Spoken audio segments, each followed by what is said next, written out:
Hey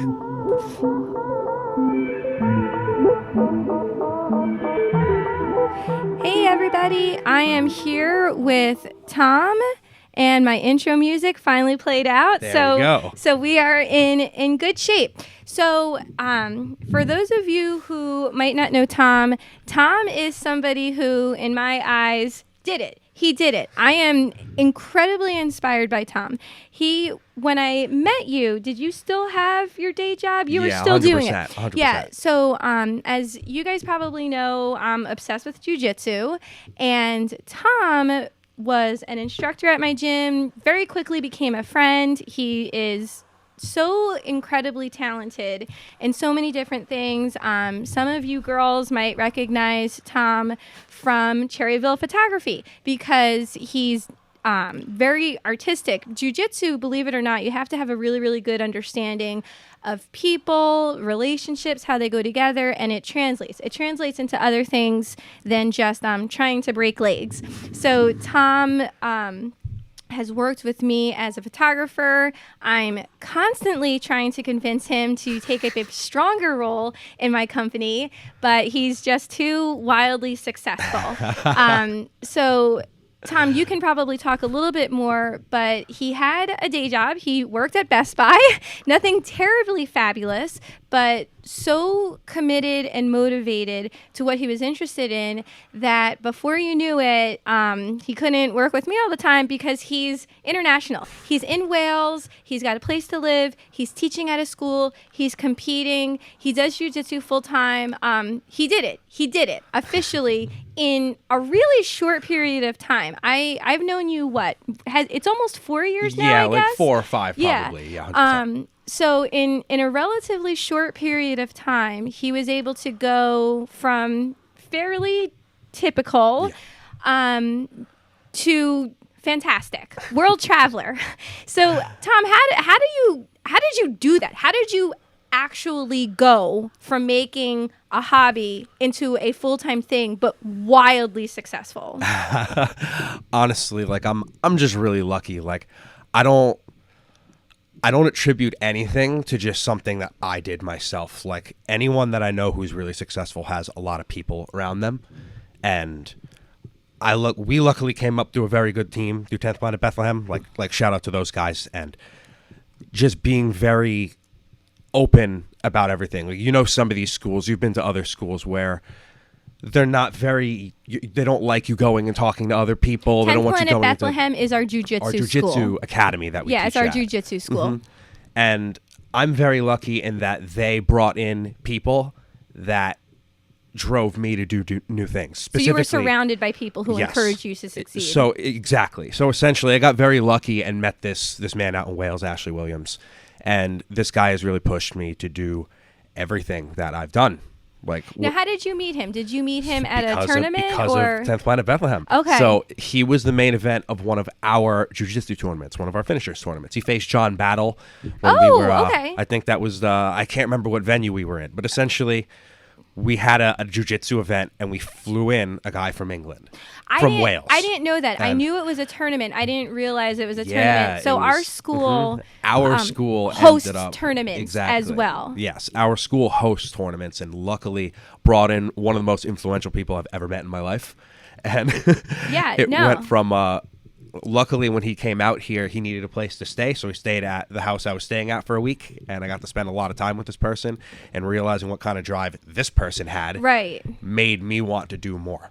Now, how did you, is this your place, or was it like a friend's place that you were staying at? Like, how did Ashley know he could? So it was another purple belt at the school's and when location. You tap on the table, it picks it up. Am so no, sorry. no, it's no problem. It's probably not the best table for it. Everybody does it. I can only imagine.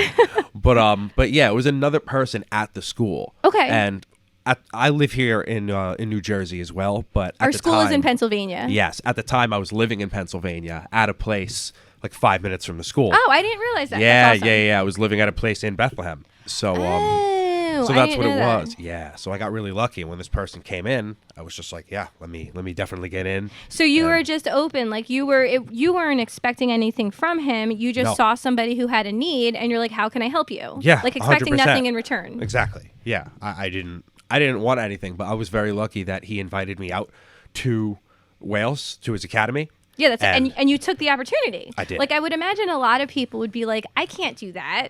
Who am Yes. I? I can't just go fly across the country and just do this. But you were like, That's no, the I thing. totally can. You can.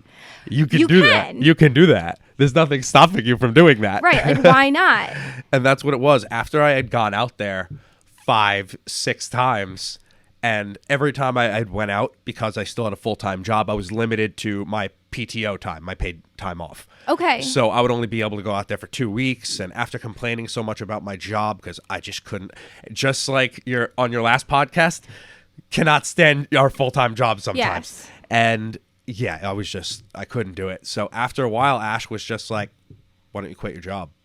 Why don't you quit? Like, why are you doing it? Yes. And like pretty much anyone else who's ever done this, they're like, how can I do that? It's like, just do it. Just do it. And that was kind of what it was. After like a year of that conversation. Because you were back and forth a lot. I was. Yeah, exactly. So, Much to my dismay. I was constantly telling Tom, so I have head photographers and second shooters, and I was constantly telling Tom, like, you're an amazing talent. You need to work with me more. Like, I'll train you on how to be a head photographer. I'll train you how to talk to venues. Like, please stay with me. And he's like, no, I'm going to Wales. And again and again. oh my God. Trust me, it still You're bothers good at me. everything you do. You really are. You have a good personality, and you're such a hard worker. It's just keeping an open mind half the time. Right. Like just not getting set in your way of, oh, I know best, because you probably don't Right. at anything. And even to this day, I've been a black belt for 6 months now. I'll never go into in jiu-jitsu, it's very, very hard to become a black belt. I don't know if any of you like have children or know kids who like do karate, or not karate, taekwondo, and like you'll see 10-year-olds running around with black belts. Jiu-jitsu or Brazilian jiu-jitsu, it's a wildly different martial art. Exactly. And it's what almost everybody universally agrees. It is the hardest martial art to achieve black belt status. So for any of you who don't know, if you talk to somebody who's stayed and trained jiu-jitsu long enough to achieve like the level of black belt, it's amazing. Like, it's something that you had to work tirelessly for and get beat up a lot. Like, it's mentally and physically challenging. So just if you have somebody who's achieved that, like, it means something. It really means something. I apologize that I just expect people to know the context of everything I'm talking about. I totally forget about that when I do these. It's like, No, it's I'm a narcissist. It gives me a reason to hear my own voice. I like it.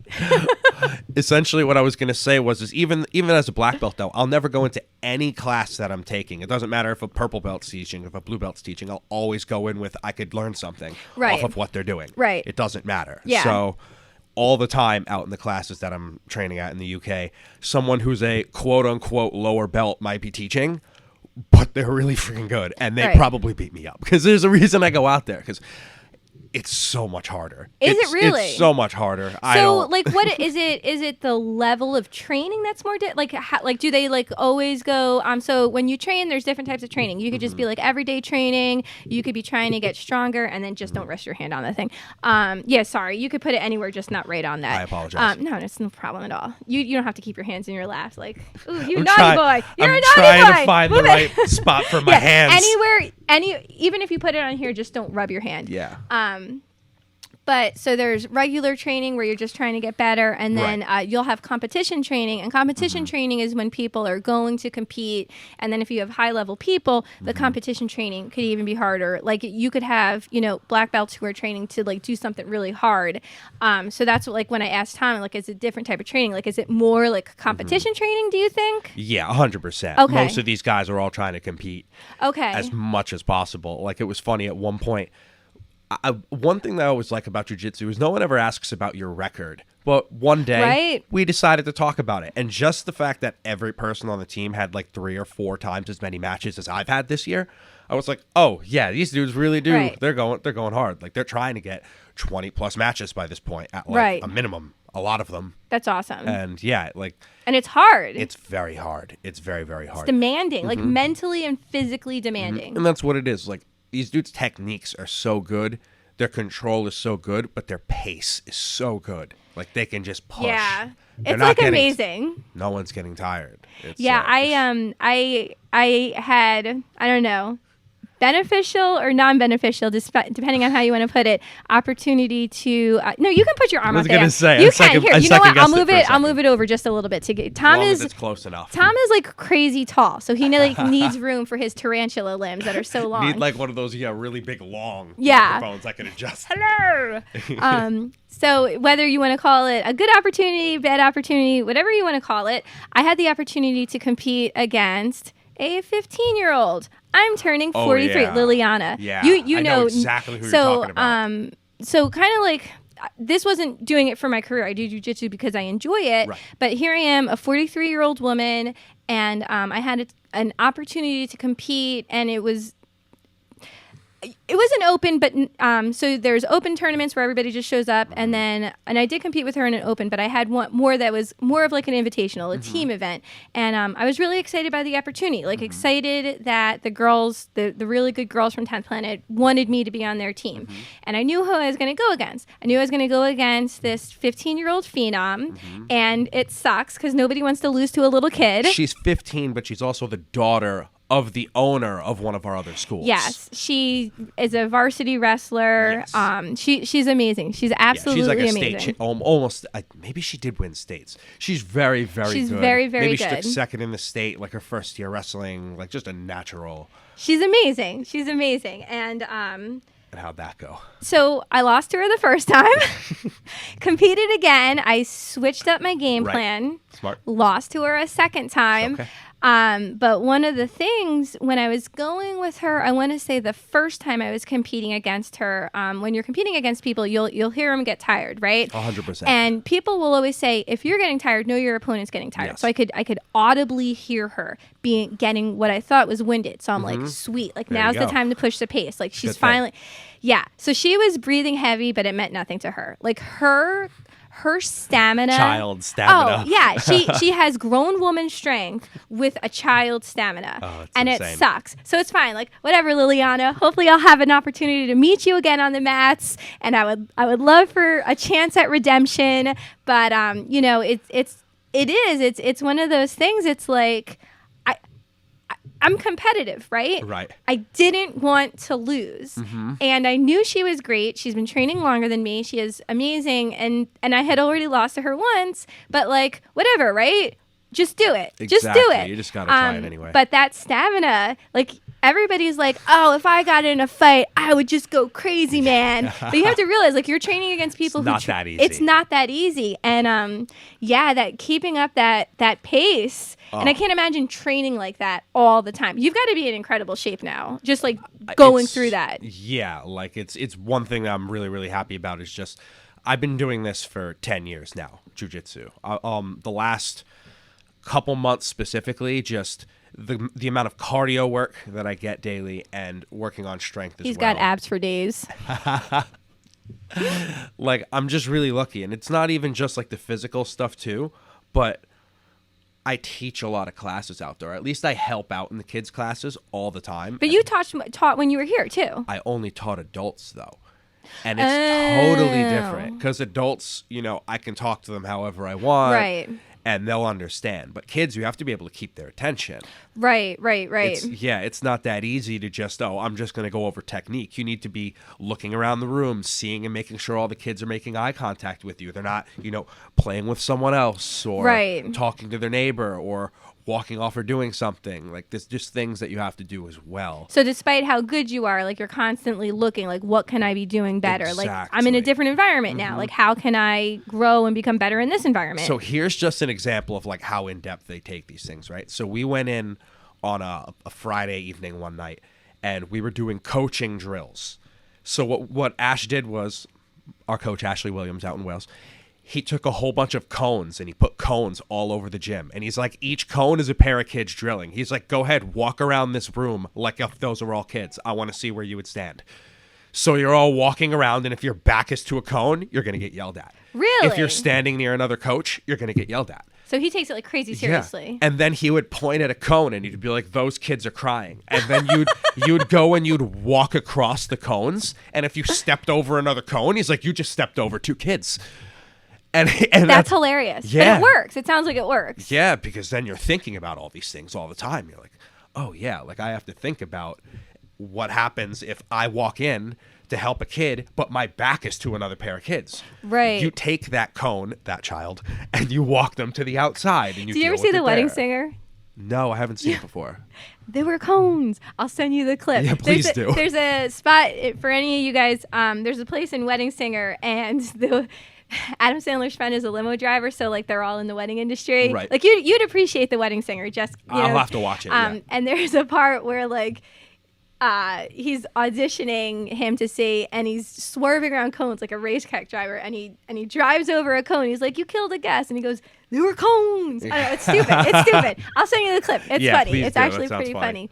But yeah, Ashley, it sounds like, you're growing and improving, but you're surrounded by somebody who really cares a lot about that. Like, you told me something that Ashley said to you. Tom and I are friends. Like, we're at the point, like, we're great friends. So we talk, and you had told me that Ashley said to you, and it was a game changer. And I like really embraced it. Like, I think about it all the time, like literally all the time. I think about this. Yeah. About how much time, how many hours do you have in a day to devote to yourself? And he's like, and think about how much time you spend maybe goofing off, and then how much time can you spend to improve yourself, to grow on this stuff? And, think about what's important to you. Like things like jujitsu, you embrace it. It becomes part of your identity. How much time are you wasting, and how much time could you be spending growing? I'm probably butchering this. No, it's you're doing very well. But I think about it. I think about it a lot just because, no matter who you are, it doesn't matter who you are. You could be a teenager at home on summer break, or you could be a married mother of 3 with a full-time business trying to grow your podcast. Depending on where you are, like we all have different levels, and we all feel like we're busy all the time. And sometimes when like I get overwhelmed and I think about everything that I want to do, I'm like, well, Ashley said, think about your day. How many hours are in your day? What could you do if you just take 20 minutes? If you were going to goof off on social media, here, I'll move it back. You have plenty of room. Totally, you have plenty of room. If you have 30 minutes. I want to make sure I'm heard. We all want to hear you. What would happen if you just took 20 minutes of goofing off and instead look something up, look up a video, do an instructional. How can you do this? How can you do that? And it meant something because it's so simple and it's so obvious, but you need to have good people around you that care about you, that nobody wants to get beat over the head with advice, right? Nobody wants to be preached to. But when you can have like good friends who are just want to see people they like succeed and grow, and can just drop those like super obvious truth bombs on you. But it like comes from a place like, yeah, we all want to be awesome. We all want to do it. You're like, oh my gosh, yes. So sometimes now when I'm like, oh, I'm too busy, I'm like, or I could not scroll through Instagram anymore, and I can look up, I don't know, new photography, anything that I want to learn about. Anything. Yeah, and it was and it was funny. Like, I don't even know Ashley, and you just shared a 2-minute conversation you had with him to me, and it really impacted me. Makes a difference. And it's funny, like, how somebody across the country can help people to grow. And just, little things like doing this podcast. Like, who knows? Maybe there's somebody out there who's working at Best Buy right now who has a passion. And you're like, so somebody invited me to go to Wales, and at first I was thinking, I can't do this. But then it was like, but I can. Yeah. I can. Yeah. And the thing is like, you're going to have to sacrifice things. Like, I know when we came in, you started saying, I'm successful. I'm successful in that I really enjoy what I do. I'm not successful in that my savings account is going through the roof right now. I have the potential to down the line, but I'm enjoying what I'm doing getting there. Exactly. And that's really, in my opinion, the more important thing to me. Yeah. The first 3 years I did photography full time, I didn't make money. I just didn't. It took a while. Exactly. And this is something that you understand totally, because we had talked about, how your business started to where you're at now.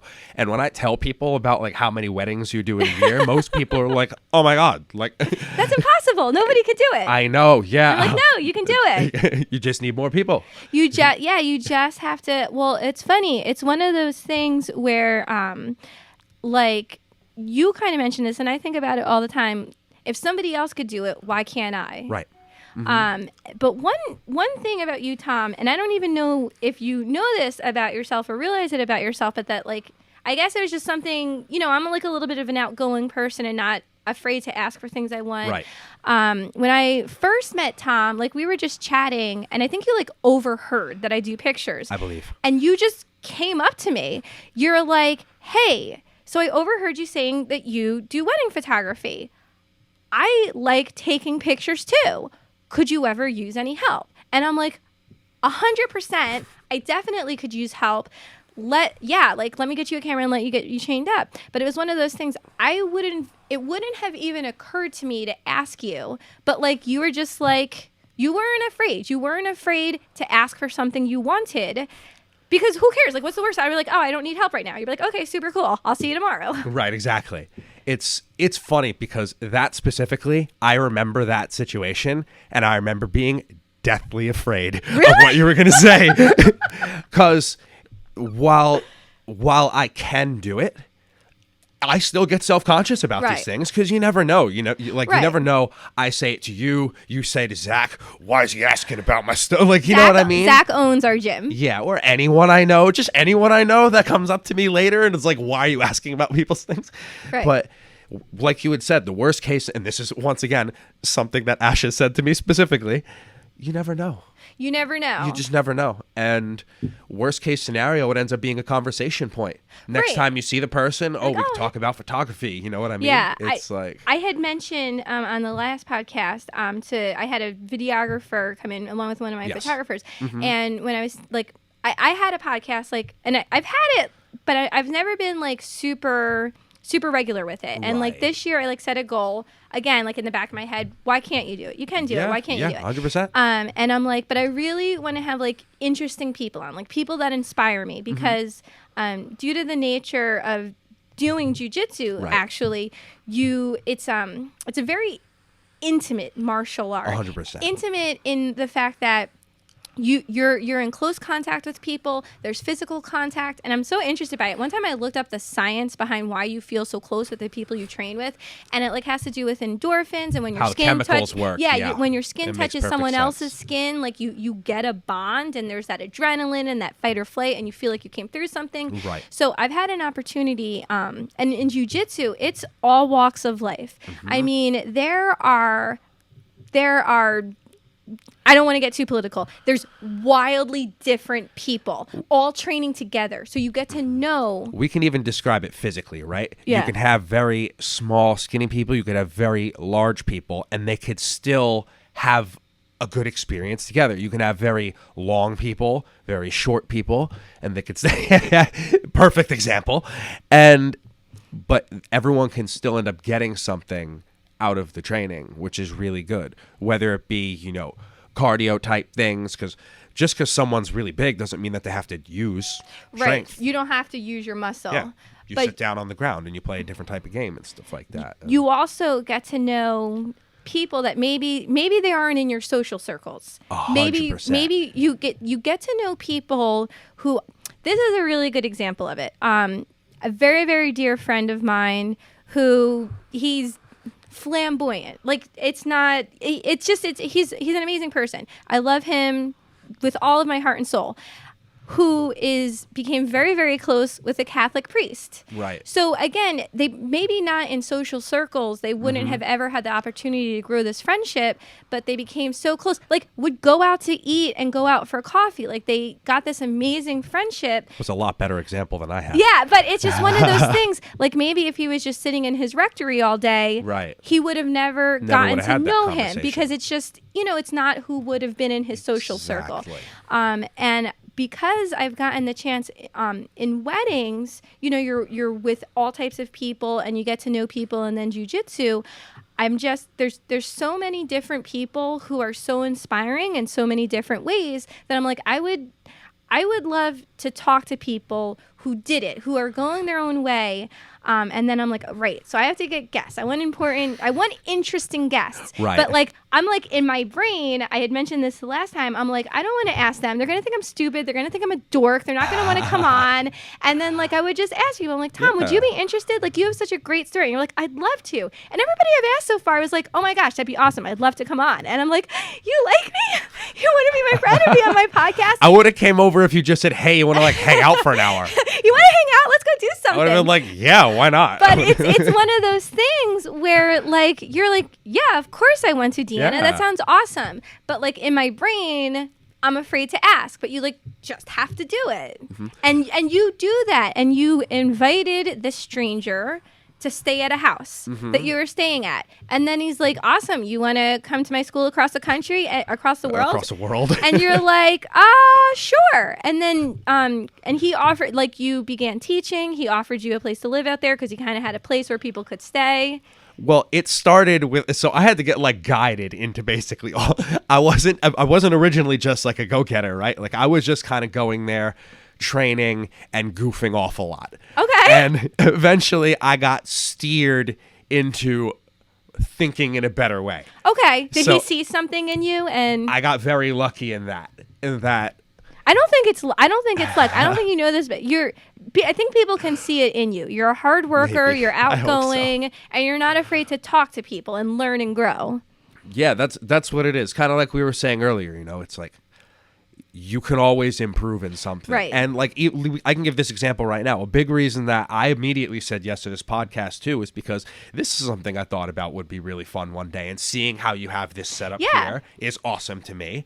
I like being able to learn and stuff like Right. that. I like your camera set. This is actually something I just thought about. This is the first time I've ever had a light on me, and I'm just waiting for my head to just be bing, just shining. Oh, that's why you can see. It's not too bad. That's why I was playing with the light. Fantastic. I had the lights set up, but then I had to change it a little bit. You would think about that. I appreciate it. Because I don't have to worry about it too much. But well, it doesn't surprise me that you would think about that. I appreciate that. But so another big thing that came up when I was deciding on how to do this was, you know, we live in New Jersey. New Jersey is not a cheap state. No. So I had to figure out, you know, where can I get the best training without breaking the bank? Right. I got very lucky in that Swansea and the town that we stay in called, this is going to sound terrible to a mic, Llanelli. That's in Wales. Yes. Okay. The town of Llanelli. Yeah, exactly. Sounds so, like Popeye. exactly. Like, it's not very What expensive. language is that? Welsh. It's Welsh. They Okay. have their own language, and I can't get close to pronouncing anything in it. It almost sounds like Gaelic. Like if you ever. Yes. Okay. Yeah, it's very close to that. Because I Okay. think, I can't remember which countries have Gaelic in them, but there's a lot of random languages from that area.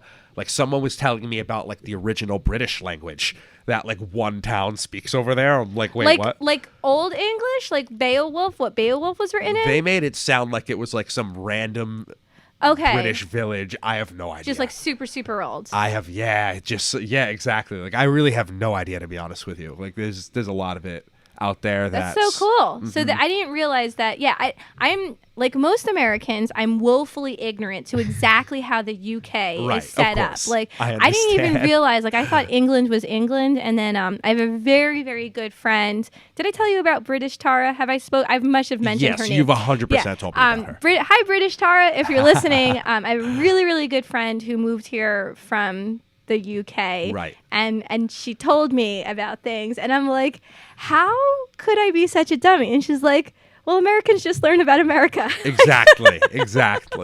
So Wales is one of the kingdoms in the United Kingdom. Exactly. So Okay. essentially, if you were to go to London, they're going to get someone in Wales is going to get pissed that I just said exactly, probably. They're gonna be like, no, we're not. So That's not it at all. You someone's going to get pissed. I'm You sorry. bloke.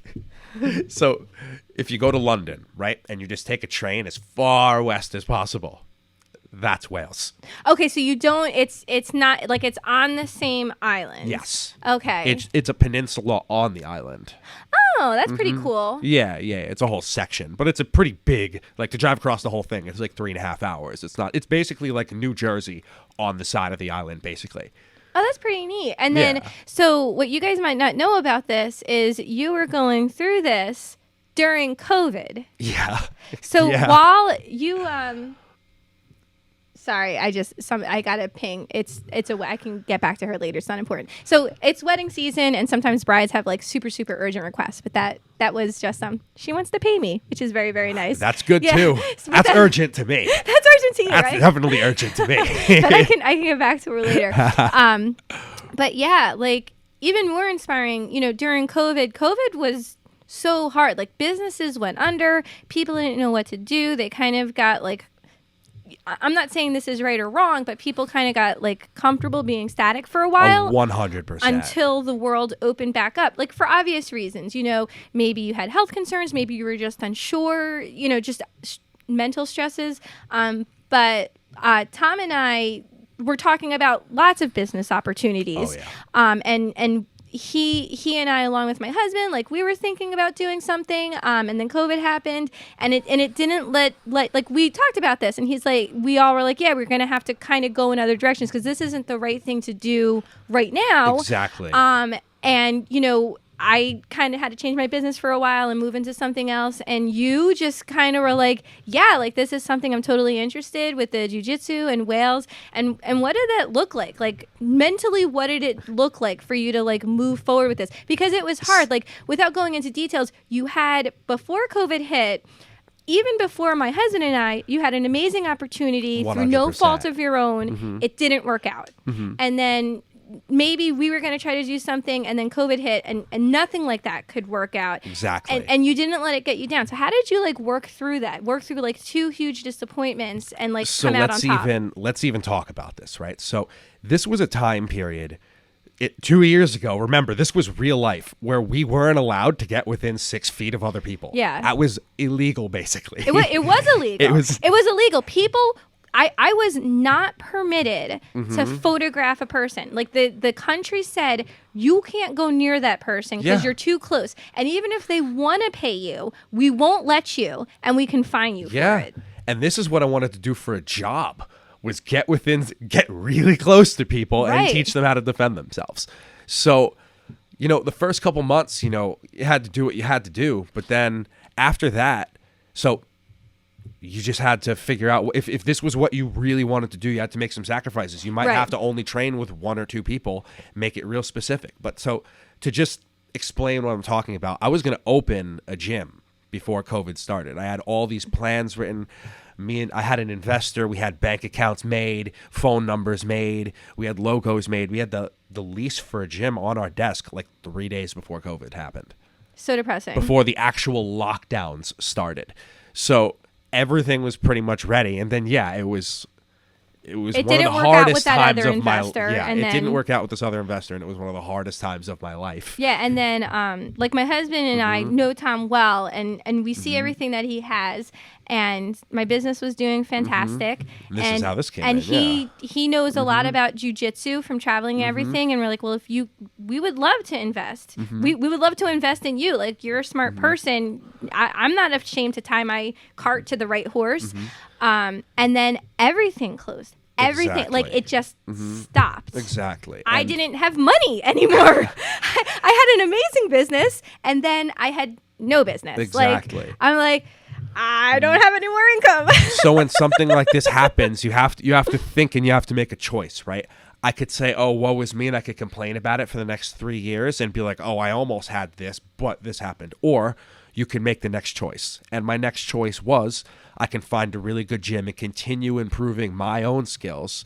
Because the unfortunate thing is and a lot of people, some people have gone through this, some people haven't gone through this. But when you open a gym, you're not able to train as hard for yourself anymore because it's an investment into the community that you're in. Right. That's and where it's a lot long-term. of your It's a very long-term thing. So there's a lot of people that can balance these things out. Don't get me wrong, but it's hard. Yeah. So that's what it was I'm thinking, I'm only 28 right now.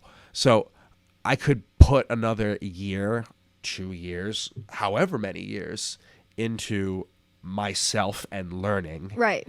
And working as hard as I can and trying to accomplish my own competition goals. And that avenue is going to be open.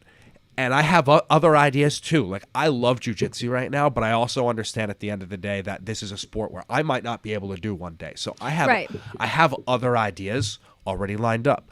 I want to stay with jiu-jitsu. So I'm really trying hard to work on refereeing jiu-jitsu events, which you've seen me do many times. Tom is a great ref, by the way. If you need somebody, hit him up. I've seen him Please.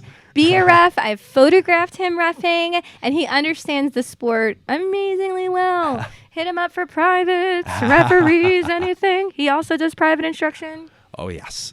So just other avenues as far as jiu-jitsu is that, as well as obviously I love photography. So this is something where either between sport or this, I would love to do something down the line. Yeah.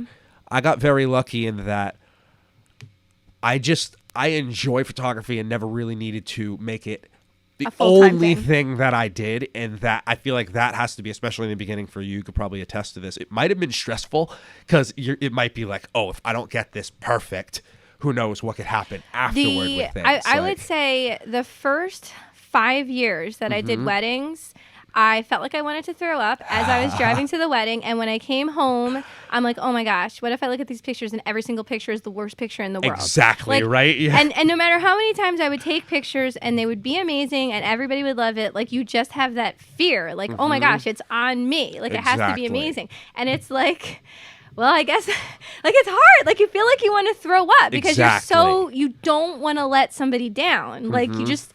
It's this overwhelming fear, like, oh my gosh, I don't want to let somebody down. And even though you know you can do it, like, you just have to overcome it. It's like stepping out on the mat to compete. If any of you haven't done like a jiu-jitsu competition or like any kind of martial art competition where it's mano-y-mano, wrestling, like wrestlers, I'm sure wrestlers understand. It's you love it and you hate it because, like, as an adult, nobody makes you compete. You've done this. You pay to do it. Like you actually pay to do it. A lot of times you do, yes. Like if it's maybe an invitational or something, it's a different thing. But if it's just an open competition, you have to pay to do it. The regular hobbyist exactly is going to pay, right? You have to train hard for it. You're going to show up. All of your friends are watching. And if you lose, you have nobody to blame but yourself. Right. You can't say, oh, I didn't have the support from it. Like it's one-on-one and it's terrible. And when you win, it's amazing. It's glorious. And when you lose... Every loss I have, I can still like remember like why did I do that? Why didn't I do this? And you know everybody's super supportive, but it's like just beating like that mental fear of like why when I did the team event. No, I'm sorry. The first time that I went against that girl, I had like a goal for myself that I really wanted to compete more. And I signed myself up for a tournament and I had a wedding the night before, but I'm like, yeah, and it was a late wedding too. And I'm like, you know what? I'm going to put my name down because it was right after, it was 2021 when I competed against her. Yeah, 2021. This team tournament, The team, I did the team one after it, but the first time I won against her, and I'm like, you know, I was working all the time because all the 2020 weddings were pushed into 2021. Back. So like it was all hands on deck. Everybody was working all the time. So I'm like, I'm just going to sign myself up for it because I'm never going to have a perfect time. And as I was driving to my wedding, I was calling my husband saying, I don't want to do this. I don't want to do this. Why did I sign myself up for this? Right. Maybe I'll luck out and I'll break my leg while I'm at work tonight. So I'll have an excuse not to compete tomorrow. Like I literally felt sick to my stomach. And you know what? I went out the next morning. I felt physically bad because I slept for like 4 hours. Right. But you know what? Like I'm so happy I did it. I hate losing, but I'm so happy I did it. But it's just like overcoming that mental fear of telling yourself you can't do it. And it's like weird. Like you tell yourself everybody's going to think I'm stupid. Everybody's going to think I'm dumb. And that's not the case at all. It's not. The thing is your mind is going to do that. Mine does it all the time. But you have to just understand that a lot of times, the days that you don't want to do things, you're going to get really good lessons out of. Right. Like the days you want to be there, of course you're going to learn. But it's those days where you don't want to. That's when it's like, oh, this is where you start learning something really big. It always just happens to be like that. Like if you didn't go that day, you would get the most amazing thing of all time would get taught, the thing that you needed to learn. That'll happen on the day that you decided, oh, I'm not feeling it. Right, and it's probably like that with everything. Like imagine if you just felt stupid. Like, so here you are at your gym, the owner of your own gym invites this fantastic talent who flies across the world. And it's probably like a little intimidating. Like, hey, so do you want to stay with me if you need a place? Like, it's probably like a little bit like intimidating to go up to somebody and be like, you can stay with me, but like, you just did it. And he's like, yeah, that is perfect. That's exactly what I needed. Thank you so much. Mm-hmm, exactly. It's like, I went over there a whole bunch of times before I decided to really pull the trigger on staying there. But so how did you know? How did you know for yourself? Or did you ever know? Did you kind of just like, F it, I'm going to just do it? So I was a manager at the Best Buy that I was working at. And a low-end manager. Not a great manager. You're the best manager ever. So I was a manager there. And I just knew getting up every morning at 6 a.m., I just wouldn't even want to get out of the bed. But you'd have to. But then anytime I would do anything, it was funny. So a bunch of my employees always used to call me the only man in the world with resting bitch face. Because it was bad. It was really bad. And you know me as a really outgoing person. Yeah, if you've ever met Tom, he's always happy. Like even when he's not happy, I've been rolling with him and somehow managed to knee him in the chin so hard I thought I shattered his teeth. And he's just like smiling. He's like, "It's cool, Deanna. I'll just buy a mouth guard." Oh my God. Deanna gave me the mouth guard recommendation too, right after that. It was literally right after that. I couldn't sleep. Like that night I couldn't go to sleep. I'm like, I feel so terrible. Oh my God, it was so bad. But yes, so essentially I just kind of knew at that point of just having this terrible feeling in my chest every day of doing what I was doing, I needed to make a change. Right. And that was when luckily my mentor told me, this is what you have to do. He's like, just quit. You can find your own thing. Worst case scenario, what stops you from going back to something like that in 2 or 3 years? It's not like if you make this decision and it's the wrong decision. Exactly. Like I guess like don't be so afraid of failure that you don't try. And now this is the other thing, right? Like you can learn other skills. I wasn't using skills doing this, but so one of the guys at the gym, another black belt, he fights professional MMA too. His name's Aiden James. He was telling us the other day, before I had left, he's Is like, this over in Wales? yes, this is another guy under Ashley, that you could be looking up different skills at any point. Like one of the guys that lives in my house with me is a painter. Okay. One of the guys in the gym's an electrician. Aiden right now is looking into nutrition programs. Oh, that's awesome. What stops you from learning any skill at any point? Like one of the things that I really like about Ash as well is he put his team together really, really specifically in that almost every person in the gym who's a coach has some other skill. That's cool. Yes. I luckily am just American and speak cool and am really happy and enthusiastic.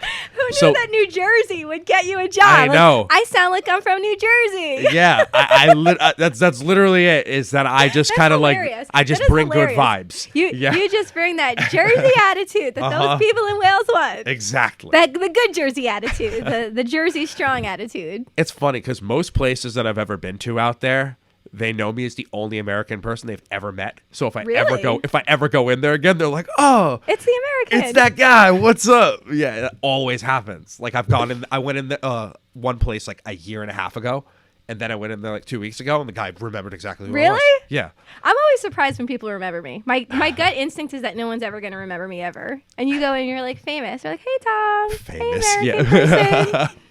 Famous because I'm just the only American who travels out to the random villages of Wales. So do you feel like people were supportive, or were like people like because you're close with your parents, like were they cool or supportive, or were they like, "Oh, you should find a nice girl and settle down"? My parents are very supportive now.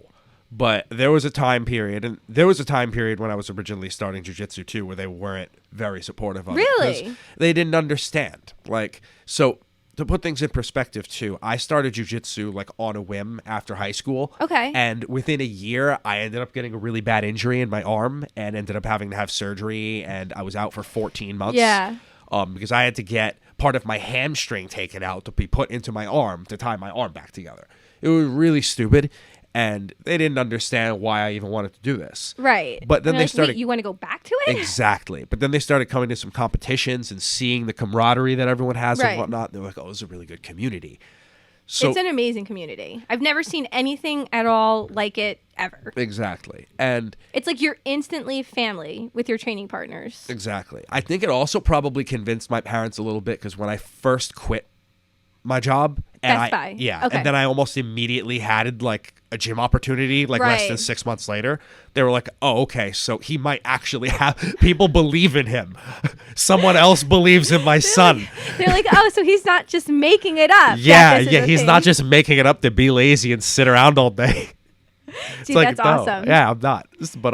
But that's what it was I just got really lucky, and then I got into a place where like I get feedback on everything. Okay. Every day. So one of the things I was kind of saying. So you have to have like the humility to get the constructive criticism. 100%. Like, and that's something just for our sport in general. If you're not a little humble, you're probably not going to last in this. No, because people will call you out on it. People hate people who think they're better than everybody. Even if you are better than everybody, if you walk around like it, people are like, who's this guy? Yes. Oh, back to the support thing. I'm sorry. So no. I got very lucky in that right now my parents are very, very supportive. Oh, that's awesome. They love it. Most of my family, or I shouldn't say most, all of my family is very supportive, at least to my face. No one's ever been like, "Oh, I think that's a really stupid idea that you're doing." No one said that to me in quite a while. Quite a while.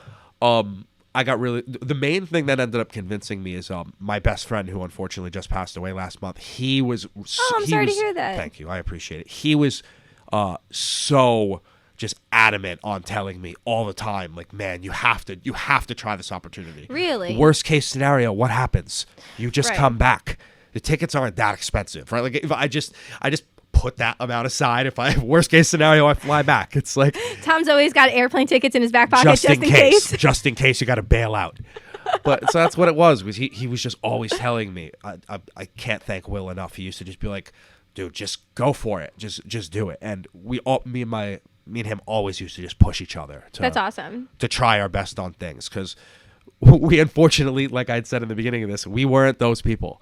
But you have to learn eventually. I learned in my 20s. I'm lucky that I learned what I really wanted to do in my 20s. Yeah, that's amazing. Because I didn't learn it until older. It wasn't really... when did you start your business? So I worked alongside my father doing photography. I remember you telling me that. My father did wedding photography as a side thing. My father has always been interested in photography his entire life. Right.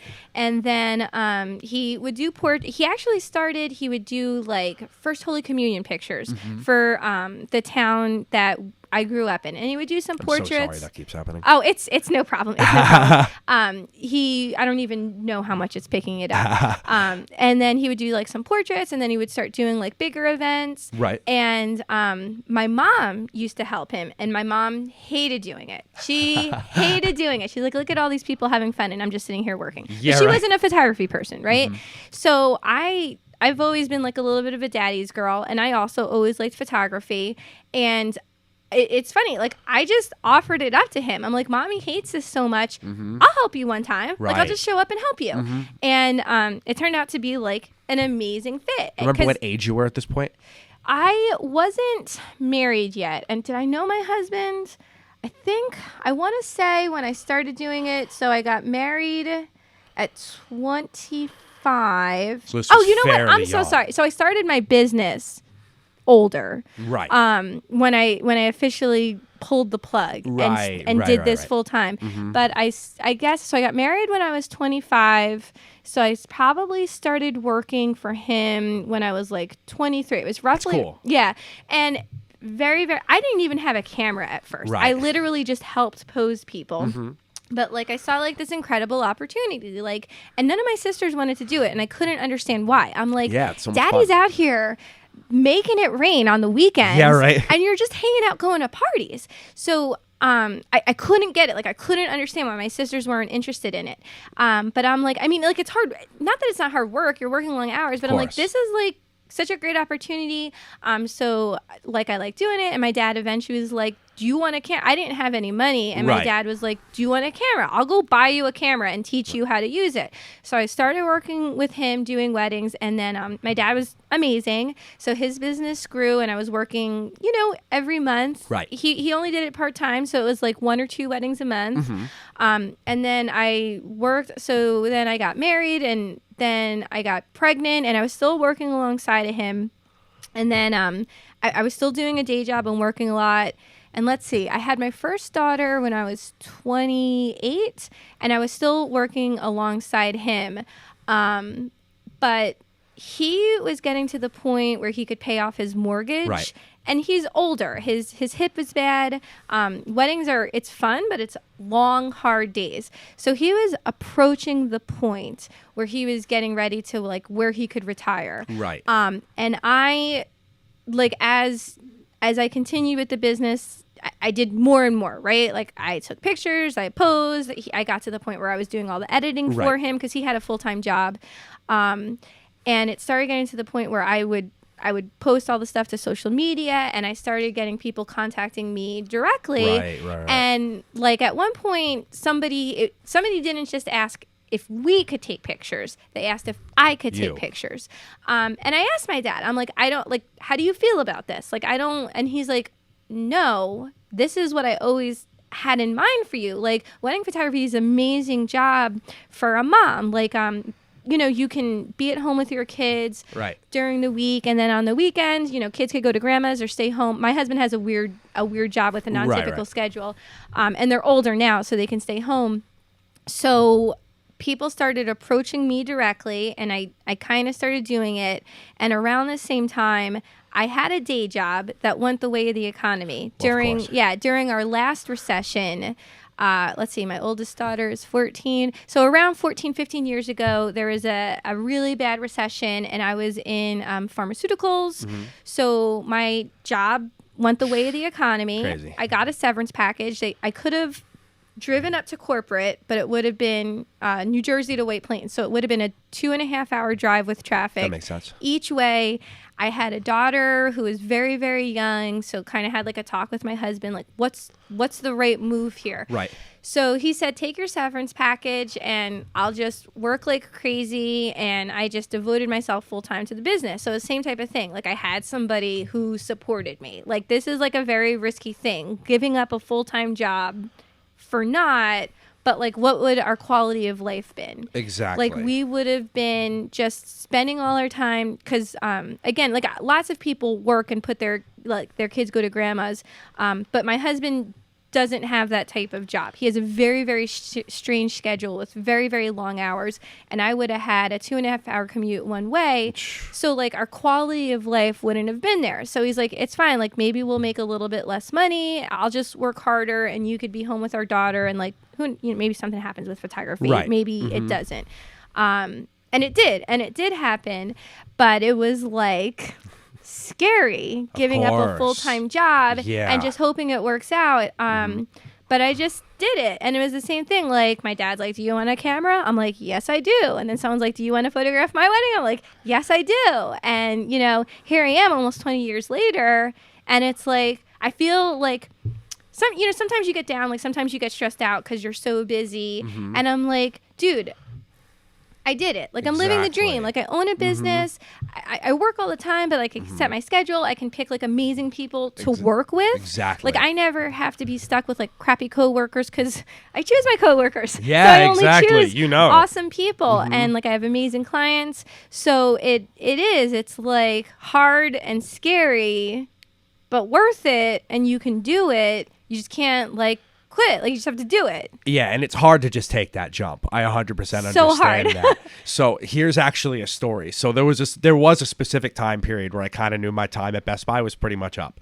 So we were always having problems with things. Like, the electrical would be having an issue, the lights would be having a problem. So there was a day where our bathrooms were having an issue, right? So we're trying to clear the pipes underneath the bathroom. So we're in we have a big install bay on the side of the building where they have a big install bay. You were part of that. It was a where they'd be putting radios in cars or speakers and whatnot. Well, they had a big drain for water in case water came in, because obviously cars are coming in there and whatnot. So we're trying to clear this drain out, right? Well, shit just bubbled up through this drain and flooded the install bay while I was in it. And I ran out like a little girl because I didn't want to be around this terrible smelling pipe and poop that just went everywhere. That's disgusting. I might have the video still on my phone too. It's really funny. I'll see if I can pull. That's disgusting. It was terrible, and I remember that moment. I was like, "There's no way I'm staying at this job no more." Yeah, like this is not what I want. I was like, I already hate this job, and now I'm dealing with actual feces. Actual S. S-H-I-T. Oh, it was terrible. I don't know why I don't curse. I can say it. You can say it. I don't know why. I'm trying to be good. You don't have to be good. I don't know. It's like a weird thing. Like, oh, my daughters will hear me say it. Like, Mommy said it. I'm trying to be approachable. Yeah, right. Exactly. Mom, I listened to Mommy's podcast and she said the S word. Oh my God, it's so funny. Yeah, but it's awesome. It's awesome that. Like, to me, you're a success. Like, it's amazing. Because I look at jiu-jitsu and nowhere near your level. And like some people are like, oh my gosh, photography is super amazing. I'd love to do it full time. But like, I just look at jiu-jitsu and it's just so hard. And it's so hard to be so good. And the fact that you did it, it's literally amazing to me. Like, it's literally amazing. And obviously you needed to have the skill and the talent. Clearly you need to be good at what you do in order to succeed. But like, you can't just be good at it. Like, you have the personality that you will put yourself out there and make yourself available for opportunities. You'll ask for opportunities. Well, it's something that I always try and do is if I see someone new, why not walk up to them and talk to them? Right. Especially when they're in a room I'm comfortable with, like a gym I've been in for 10 years or 2 years or 3 years, and I know everyone. Why not talk to the one person that comes in? Because you've probably seen it a lot of times where someone new walks in and they're sitting there and no one wants to go up to them. I know. You always feel bad. You're like, hey. Yeah. Why not? Like, but you, like you that never networking allows you to meet people. Of course. Like, just the other day I was talking to the principal of a school. Or you might be talking to a police officer. Or one of my favorite things about traveling to other gyms is like, so when we go out to California has some of like the biggest, most prestigious gyms out there. We went to one called Jean-Jacques Machado's Academy. Oh, you went to Machado's? I went to Jean-Jacques. Awesome. And almost every person in there is like a lawyer or a cop or a comedian or a musician. It's really? Like, yeah, it's like you never know who you may end up being friends with if you just talk to people. You never know. And you know what's so amazing about Jean-Jacques? So Jean-Jacques Machado, he is like a legend, like the actual god. Yeah, like it's like amazing. Like in jiu-jitsu, I mean, people who don't know jiu-jitsu would probably recognize the name. And he, so without getting too involved, our gym is started many years ago by somebody named Eddie Bravo. Right. Eddie Bravo is a jiu-jitsu practitioner who I guess would kind of coin the phrase, it became American jiu-jitsu. Right. So there's Brazilian jiu-jitsu, which people are used to. They see it in UFC. The traditional series of stuff, right. And then Eddie Bravo was a rock and roller stoner bouncer in a strip club and really didn't want to have a day job. And he saw that Brazilian jiu-jitsu worked great in like mixed MMA fights. Exactly. And he took a wildly different mind frame to Brazilian jiu-jitsu, so much so to where people actually call it American jiu-jitsu now. Sometimes. So in any case, sometimes, yeah. He studied under Jean-Jacques Machado. Exactly. Jean-Jacques is, our school, 10 Planet Schools, have like this relationship with him. And the guys who are in our gym are very close friends with Eddie Bravo. So Jean-Jacques came and did a seminar at our school. So of course I'm like, oh my gosh, I have to take the seminar. So like, and me, I'm just a stupid little middle-aged blue belt, right? Like I don't need a seminar with Jean-Jacques, but like, how do you turn that down? So it was an amazing thing. It was amazing. So I'm there, I'm just walking around, and I'm in the hallway, and I'm like, well, I like couldn't believe it. I'm walking out, and Renee, because friends of ours, Renee, he's Brazilian, so he speaks Portuguese. He speaks Portuguese. So he picked up Jean-Jacques from the airport, which alone, Renee was like, oh my gosh, it was amazing. Yeah, like, I'm driving around Jean-Jacques Machado. Yeah, that's crazy. So I see Renee walking down the hallway. I'm like, hey, Renee. And then I look, I'm like, oh my gosh, that's Jean-Jacques next to him. Like, I couldn't believe it. He was like here in the hallway with me. And I'm like, oh, hi. And I waved. And people who don't know me, like super, even if you know me professionally, I'm like, dorky. Like I just am. It's like whatever. Like it's fine now. Like now it's cool to be a dork. But like in high school, like everybody's like, you're just dorky. But so I couldn't believe it, and I like waved at him. He like waved back to me, and I was like dying. So now we're in the seminar, right? And we're doing the seminar and everything goes, and it was packed. It was a packed house. Oh, Everybody wanted to be there. So later on during the day, he walked up to me again, and he's like, "It's so nice seeing you again." Like, I couldn't believe that he remembered who I am. Yeah. I'm like, "Oh my gosh, you remember me? This is amazing. Jean-Jacques Machado remembered me from 30 minutes ago." I don't know. But it was so what's interesting about him, he's literally a living legend. Jean-Jacques Machado is Chuck Norris's jiu-jitsu coach. If that puts it in perspective for you. He teaches Chuck Norris jiu-jitsu. Yeah, Chuck Norris bought him his original gym. Like, that's how tight they were. Yeah, like, it's so this guy is like king of the world for jiu-jitsu. Yeah. But he's so friendly and humble. Amazing. This man, who's a living legend, walked around, and Chrissy Briggs was my training partner, and he like corrected us. Like, I'm like, oh my gosh, Jean-Jacques is moving my hand. Like, and it's just, he's everything. But if you were to just have a conversation with him, I mean, he's an imposing figure. He's older, but he's in amazing shape. He's an imposing figure, but he's so humble and so friendly. Nice. Yeah. And just when he was all done with his seminar, he was talking about like how jiu-jitsu is like amazing, and you're always learning and you're teaching each other. Yes. And it was just like, I mean, you want to talk about achieving success and making it, like, he's it. To a different degree. That like humbleness and friendliness, like some stupid middle-aged mom who shows up for his seminar who probably shouldn't be there, for him to not only like greet me, but then to remember and like talk to me about it later. Right. I was like, who is this man? But it kind of talks about like what you were saying, like with Ashley and just being around these people who have done it. You know, they've done so much, but they're just still so willing to be friendly, and the humility and always learn. You see what it is, though, is like you got to find these types of characters, like these people that they make what? They just gave you a little bit of time and attention, and we're talking about it how many months later? Oh my God. Like, that's the thing. Like, you got to find those people, and then you just got to be like, how can I stay around this person? Because then everything they do is going to rub off on you. Right. And it might take some time. It isn't going to be quick because people don't like to change. Unfortunately, people don't like to. But if you just keep saying in your head, I'm trying to do things different, you never know what you might be able to change. Yeah, and I feel like, so one of the things this season of the podcast, I wasn't like 100% sure the direction it was going to go in, but as I was talking to more and more people that like inspire me, what I noticed is it keeps like following a path of like people who did it their own way, who weren't afraid to make it, not doing this typical go to high school, go to college, get a 9-to-5. You'll hate it, but who cares? Exactly. And maybe you'll retire in 50 years and live another 15, and then you're done. Right. And there's more. There's more to it. And going against the grain, but just not being afraid to try. Exactly. That's what it is. Like, I just love being able to see, you know, other people's success and being like, how could I figure that out? How could I get to that point?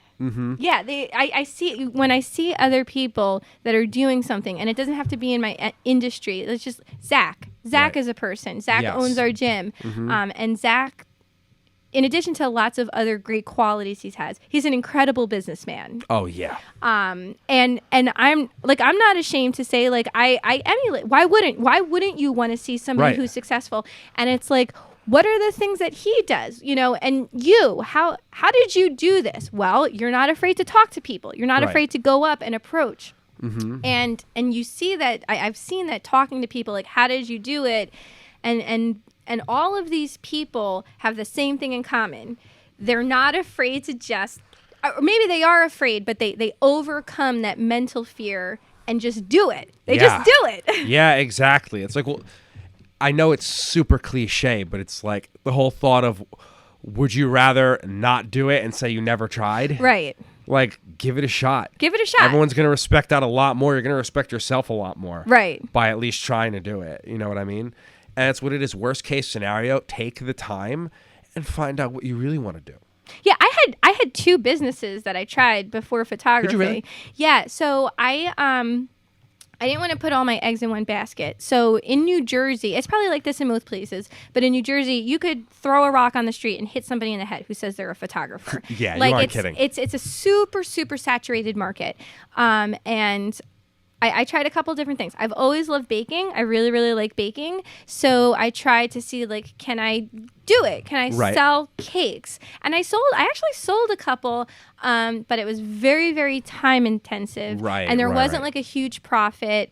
And it just, while I enjoyed doing it, it wasn't a business. It wasn't a business that was going to be profitable for me. And when I had lost my job, when I had lost my job originally, I just ran the office. That's what I was. I was an administrator. It wasn't anything. I worked with great people. I liked who I worked with. But I was an administrator. I was very, very good at it. So I knew that there was a lot of small businesses like myself. I don't have a secretary. I'm the secretary. I'm everything. I own a small business. So I'm like, maybe like I can contract out the administrative work. Like, you need somebody to do your books. You need somebody to do this boring stuff. Let me do the boring stuff for you. And I did it, and I got like a couple contracts. But again, it was like, nah. And the photography, like, I never stopped with the photography, and I kept moving forward. But it worked. Like, it worked. It caught. And like, even, like, I don't necessarily know that people said it to sound like a jerk, because you're always more sensitive than anybody else. But like, even people would be like, Deanna, first it was turnkey design and print. That was my administrative, because I'm good at graphic arts. Okay, So the design and print, I had turnkey design and print, and I had Cakes by Wheezy. My family nickname is Wheezy, because I did something that reminded my mom of the character on Little Rascals called Wheezy. Oh, I got you. So I had turnkey design and print and Cakes by Wheezy, and eventually Cherryville Photography. And you like have to promote yourself. You have to be a shameless self-promoter. And I always did. Like, who cares? Whatever. Like, I'm saying I'm doing this. If you don't like it, who cares? So when I started the Cherryville Photography, like, every once in a while, like, even people close to you were like, oh, geez, now you're on your third business? Like, oh, before it was this. And it like makes you feel stupid. But like, who cares? It was just a comment. They probably didn't even know that it really like affected me. Not even that much, but it's like, so what? So I tried something and it didn't work. And then I tried something and it didn't work. And then I tried something and it did work. Because they were all things I enjoyed doing, but they weren't necessarily all things that could be a job. Right, I understand. So I try and I fail. And I try and I fail. And I try and I'm wildly successful. Like, well, it's like not many people ever just succeed on their first venture. Like, you're really, really lucky if that's what you want to do. Yeah, it's amazing. If that's how that works, right? Like, I had 3 or 4 other ideas before I ended up doing this. But like, I originally wanted to be a volleyball teacher. Really? Yeah. That makes sense. You're so tall. Yeah. Tom's really, really tall. I used to love volleyball, but yeah, I couldn't do it after a certain point. Then I wanted to get into computer science. I hated all the classes I had to do for that. Then I'm like, I'll work my way up through Best Buy. Then so did you go to college? Did you go, or did you graduate? No, I realized once I had to go through... It's so funny how many people didn't. Like, I had to go through 2 full years of calculus, and I was like, there's no way in hell I'm going to get through calculus. No, I hated calculus. Yeah. I was like, I was like, I don't want to do that. I tried calculus once in high school, and then I went to senior math topics. And then when I went to college, I tried taking it one more time, and it was awful, and I was able to, like, test out. I'm like, And it's funny, I graduated from Rutgers with a double major in English and philosophy, graduated with honors, and I do photography now. So I love it. It's funny, like, even going your own way, like with education. I'm not saying you shouldn't go to college, but it's not like the only choice. No, there's other things you could do. I mean, one of the most popular things I think is out there is like the trade school thing now. Well, that's what my daughter's doing. I don't know if I told you know what you were. I've been away so much. So Tom and I were really, really close. We talked all the time, and then he left me for another country. But yeah, my daughter Holly. So COVID happened. Everybody did online schooling. My oldest daughter has so many things that she's good at, but schoolwork just doesn't come naturally to her. And she's not like a girl who like. She doesn't try to be cool. She doesn't try to fit. She likes what she likes. And if you don't like it, like, who cares, right? So public school was was challenging. The schoolwork was challenging. And then just in a small community, girls can get catty. And she never really cared about being cool. She get picked on and teased just because really? Yeah, she wouldn't try to conform, right? That's good. Yeah, and I went through it. It sucks being a kid like that, but yeah, overall, it's a better thing. It works out in the end. Yes. I used to come home every single weekend and cry myself to sleep because nobody would hang out with me. But I wouldn't tell my parents why I was crying because I didn't want them to be like embarrassed that they had a nerdy daughter. A loser yeah, kid. like I was like, I don't want to tell mommy and dad. They're going to think I'm a nerd. But like I was that person. I was the person who like I wouldn't lie about who I was to have friends, but I was still super sad that I didn't have friends. And then like whatever, when you get older, people like appreciate genuine people. Mm-hmm. But yeah, so my daughter flourished in the online learning, and then I helped. My kids didn't do well with masks, right? So it was like a really hard decision, but I decided to keep them out of school until they could go to the masks. And it was like hard because there was like a big group of parents, and they were all like, "Oh, if our kids have to wear masks, we're going to keep them out." And then when the time came. We were the only family who did it. And I was like, well, like just health-wise, like they were always breaking out in rashes. They had headaches all day. Really? Yeah, like they suffered. They wow, suffered that's with crazy. the masks. Yeah, and a lot of little kids did. But it really, it really affected my kids. So when New Jersey schools opened up in September, I kept them out for almost the entire year until they could go back without masks. So I had to homeschool 3 different kids while running a business in 2021. That was like... But what am I going to do? Tell my kids sorry? Have headaches and rashes? Yeah, exactly. Mommy doesn't feel like doing it? Yeah, exactly. But I never ended up sending my oldest daughter back because she did so well. So she goes to like a private online school. And then in high school, she's going to go to Polytech for the arts. So she's going to Polytech for art and then keeping up with the online school. So it's like... It's interesting to hear, like, how many people, like, did you go to college? Are you using your college? Right. Did you do something else? Mm-hmm. Well, that was a big thing that, so I'll bring up another story about my friend Will. He went to DeVry. Okay, yeah. And he ended up getting a degree from there, but he was working as a server in a restaurant. Okay. For like 2 or 3 years after he got his degree. And then that's what it was me and him were just like, look, we both got to go ahead and do what we want to do. Right. You got to get a job there. I got to figure out my thing. Let's hold each other accountable to that.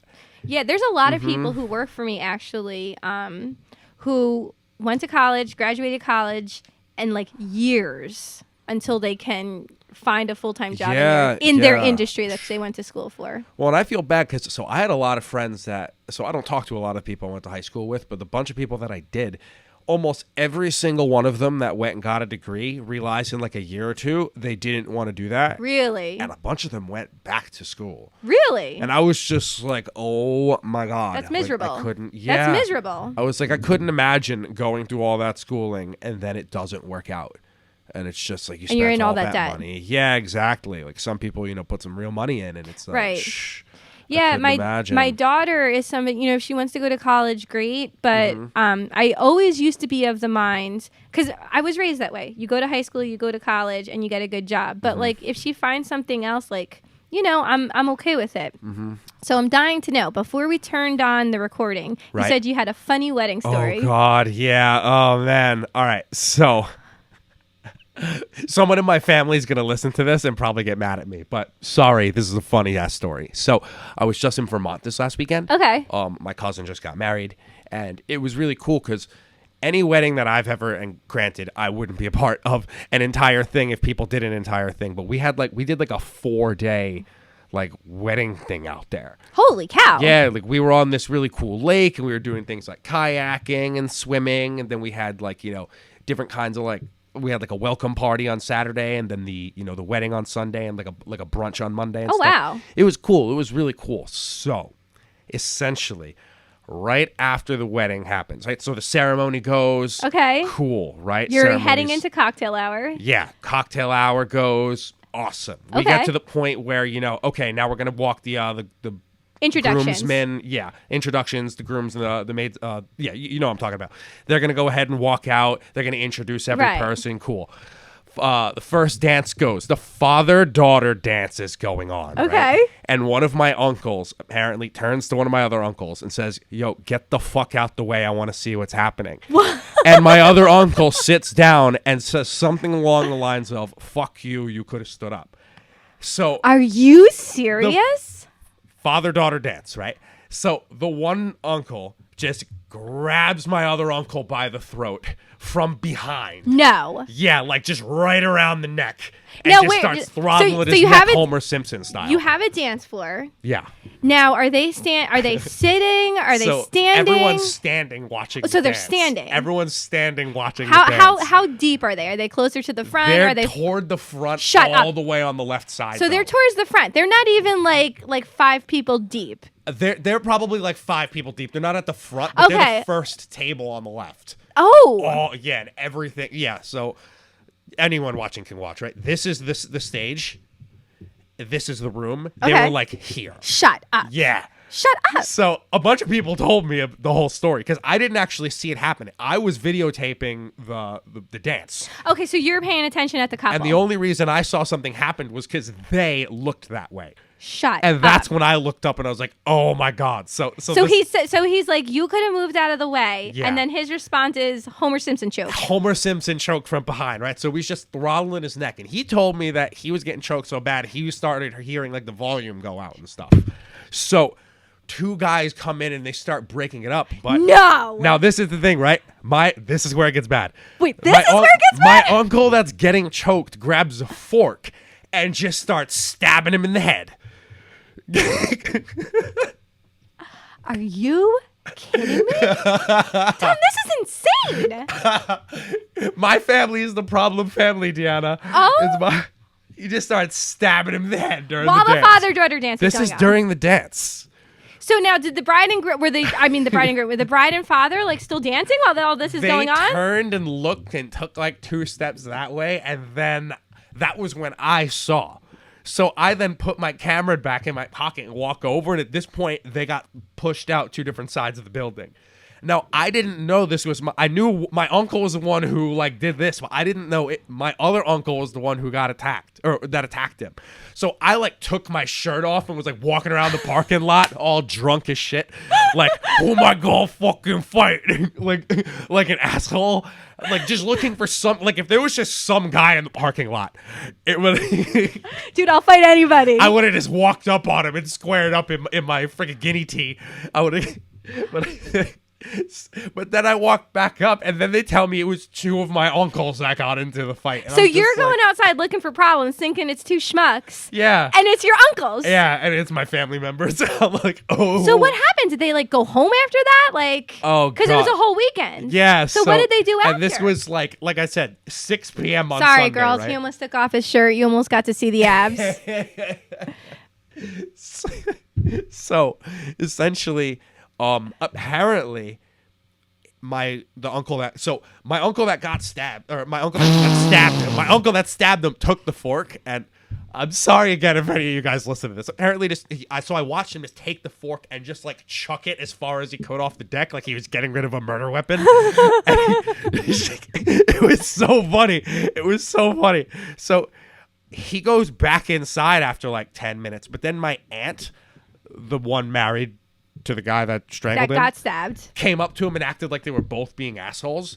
So then they got into it again, and my uncle apparently tried to like throw like a glass of water in her face and spilled it on himself. So he had to he went back to his room and changed. Now, this is where it gets really stupid. So it was already stupid, but so the uncle that did the assault, Which one? The choking or the stabbing? the one who Choked. Yeah. Okay. I'm trying not to give names, but I can only call them like my uncle. So you can call him the Stabby choker. and Chokey? Yeah, the stabber or the choker. Perfect. So the choker, after the so the choker's wife she's the tried one to who get almost in- got water. But the stabber yeah. spilled it on himself Exactly. instead. Sorry if I'm getting a little convoluted here. No, I totally am following this. I need to know more. I need to know everything. So now we get to the point in the night where we're gonna get to the So they stayed. They stayed. They came back into the party. At this point, they're both back in the party. They came back? Yeah. Who comes They're Who comes back? they're both in the party now, right? Now oh my God. So I was like expecting you to be like, oh yeah, like we had to find him a cab so they could go back home. No. Now they're both back in here. Or right? like at least sit it out for the rest of the night and come back for brunch tomorrow. That will happen. Sorry. So essentially what ends up happening is we get to the point where we're going to do the speeches, right? So maid of honor does this speech. Best man does this speech. Now, for some reason, my choker uncle gets to read a poem after the speech. And it was a really nice poem. Like he could write really well. Oh, he wrote a poem. He wrote a poem. Goodness. And he did a really nice poem, but I don't think it was appropriate after the night's events. But it was funny because and like everybody knew what happened. Everyone knew. They're like, yes. Here's Chokey Chokerson to read an original poem. But it was funny because my other uncle's standing in the back during the whole thing, and every time like he gets to like a really mushy line, I'm waiting for him to just belt out like, "Shut up, you bitch!" Right? I'm just waiting for it. I'm just like, "Oh, this is totally gonna." And he just like held his tongue. They actually walked him out so he didn't say something. They made him leave. They're like, "You're out of here. Get out." Then he just left at that point, and he went and sat in his room for the rest of it. Or I don't know. He didn't come back to the wedding, and then they came back at brunch, but at different times. Tom, this is the craziest thing I've ever heard. Is it the worst story? Is this the is worst one? literally the worst story I've ever heard. Oh no. Tom's walking around in the park like, "Hey, yo, what's up? Oh, it's my uncle. It was pretty bad. Yeah, I took the whole thing off. I'm just walking around through the street. I'm like, oh my gosh. Do you know how if I was there, like I think I would just be so you know how there's like people who run away from fights and then there's the people who are watching the fights. I'm watching the fight. Like I've never been like oh my gosh. Fighting is wrong. You shouldn't fight. Physical assault is always bad. But I'm like totally the person and Bill's like, "Babe, get out of here. What are you doing?" I'm like, "What's going on? What's going on?" Yeah. It's like I can handle myself. I'm fine. Yeah. What's going on? I'm out of the way. Oh my gosh. So I hate that. That's the craziest. So he's choking him from behind. He picks up a fork and starts stabbing over his shoulder. So this was the only detail that I had to try and piece together. Right. Like, how did this happen? Every other detail I got told by multiple people, like all the same story. But it sounds like two people started breaking them up. He got the fork and then he turned around. And starting so he could see. Apparently, he turned fully around and started stabbing him with a fork. Tom, I literally can't. Did anybody get pictures of it?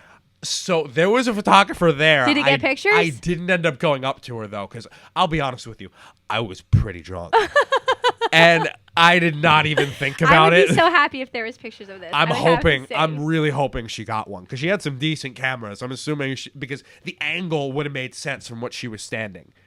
Oh my gosh. I'm really hoping there's just a picture of like them dancing and just him getting fucking Bart Simpson choked. That would be like that has to be the cover of their wedding album, right? Like that's it. Like this is our wedding. Our family. Our family. Memories. Oh my God.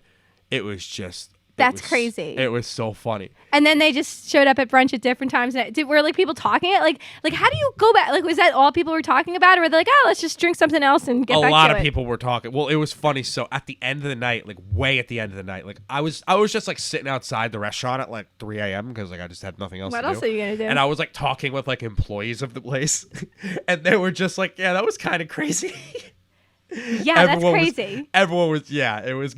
A lot of people asked about it. Yeah, I would think so. That's crazy. Craziest wedding story, and it's not even mine. Now I'm kind of jealous. I wish I would have had that wedding story. It just made me laugh because I was like, I've been to a decent amount of weddings. You've been to a lot of weddings at this point. And I was just like, I've never seen a problem. And of course. Never seen a problem. Never a Chokey Stabby. Never a Chokey Stabby wedding. And it was funny because there was some sharp steak knives there. I'm glad he didn't grab one of those. I was like looking around for like a blood trail. I'm like, let me make sure he's not dead in the bathroom. Right? I'm like, let me just make sure. I don't know. Dude, that's crazy. I have no idea. I'm like, that's crazy. That's crazy. During the father-daughter dance, people are sitting there. Most of the time, people are like crying because it's so emotional. And meanwhile, your family's just going at it, going to town. That's awesome. That's And awesome. For the final time, if any of my family does listen to this, I'm sorry, but that story's so funny. Oh, it needs to be shared. That story needs to be shared. At the end of the day, no one's hurt. Right. I don't think. We don't have any crazy stories like that in my family. The craziest story in my family is like I saw when I put the appointment in. I don't know why I spelled your last name wrong. I'm sorry about that. Oh, it's fine. I spelled it wrong. But so I know that you're Italian, or I'm assuming you're Italian because your name. Yes. And you can't tell it by my lily white skin, but I'm also Italian. And the only crazy thing the Maloiks, like the Maloikis, like they're cursed. So my family would always be fighting with each other, and they were at a funeral one time, and one person was mad at another person. So they're giving each other the evil eye, giving each other the Maloiks, but like shooting it at people, and people are like diving out of the way to like avoid getting the Maloik shot at them. So yeah. Shooting out phantom curses from your hands during funerals with people like ducking and diving so they don't like accidentally get the Maloiks. Yeah. What? Yeah. That's pretty funny. My aunt at my wedding, my Auntie Darlene, she caught the bouquet, and my husband's friend caught the garter. So big age difference. There was probably like 25 years age difference. Yeah. So when he's like a handsome guy, Cho, if you're listening, I'm talking about you.